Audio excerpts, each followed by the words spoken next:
여성이 가장 흔히 생각하는 피임 방법은 피임약 복용. 하지만 거의 매일 복용해야 하는 번거로움이 있고 식약처에서 경구 피임약 투여 금지 대상에 35세 이상 흡연자를 포함시키면서 선호하기가 어려워졌습니다. 때문에 체내 삽입형 피임을 선호하는 여성들이 늘어나고 있습니다. 오늘 한유TV에서는 나에게 맞는 피임법이 어떤 것이 있는지 알기 쉽게 알려드리겠습니다. 피임계의 여왕, 생리통과 피임을 한 번에 잡는 미레나.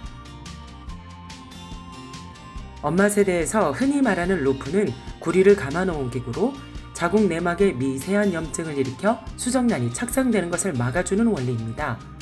그러다 보니 허리 통증이나 염증이 심해지는 등 부작용이 생기거나 2%가량 자궁 내외 임신이 발생하는 다소 불안정한 피임 방법입니다.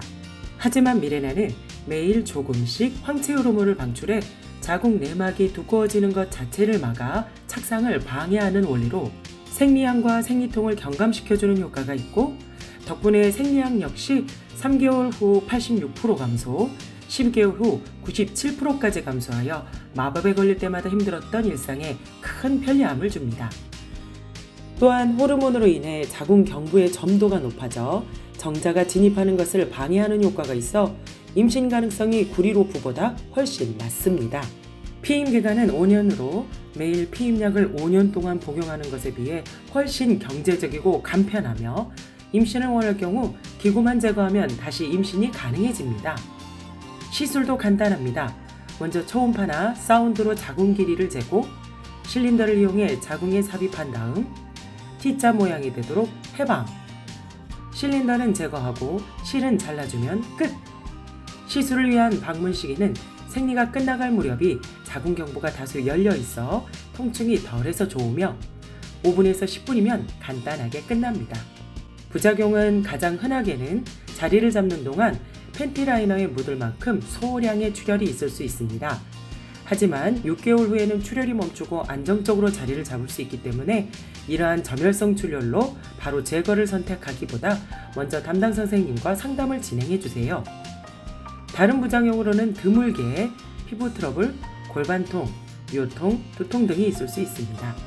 시술 이후 주의사항을 말씀드리면 첫 번째, 시술 1개월 후 반드시 초음파 검사로 루프 위치를 재확인해야 하고 두 번째, 환자에 따라 루프가 저절로 빠지거나 성관계로 인해 자궁 입구 쪽으로 내려오는 경우가 드물게 있으니 루프가 밀려나온 경우 산부인과에 방문해 주시면 됩니다.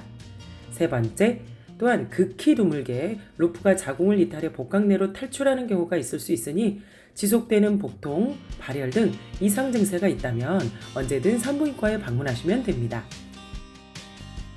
미레나의 야성을 위협하는 루프계의 아이돌 카일리나. 미레나와 같은 성분의 황체 호르몬을 방출하는 카일리나는 보기와 같이 크기가 더 작고 방출되는 황체 호르몬 양도 더 작습니다.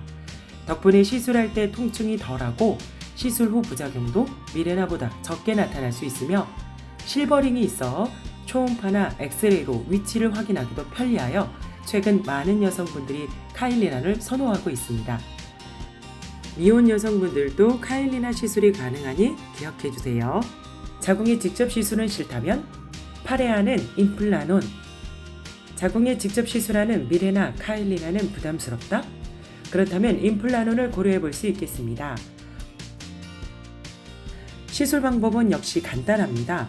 삽입할 부위를 부분 마취하고 주사같이 생긴 기구로 칩을 쏘아 넣으면 팔뚝 안에 삽입되게 되는데 외관상으로 크게 티가 나지 않으며 제거하면 다시 임신이 가능해집니다. 미레나가 자궁에 직접 영향을 주는 데 반해 임플라논은 전신 흡수가 된 뒤 다시 자궁에 영향을 주게 하는 방법이기 때문에 미레나보다는 체중증과 턱 쪽의 피부 트러블과 같은 전신 부작용이 조금 더 나타날 수 있겠습니다.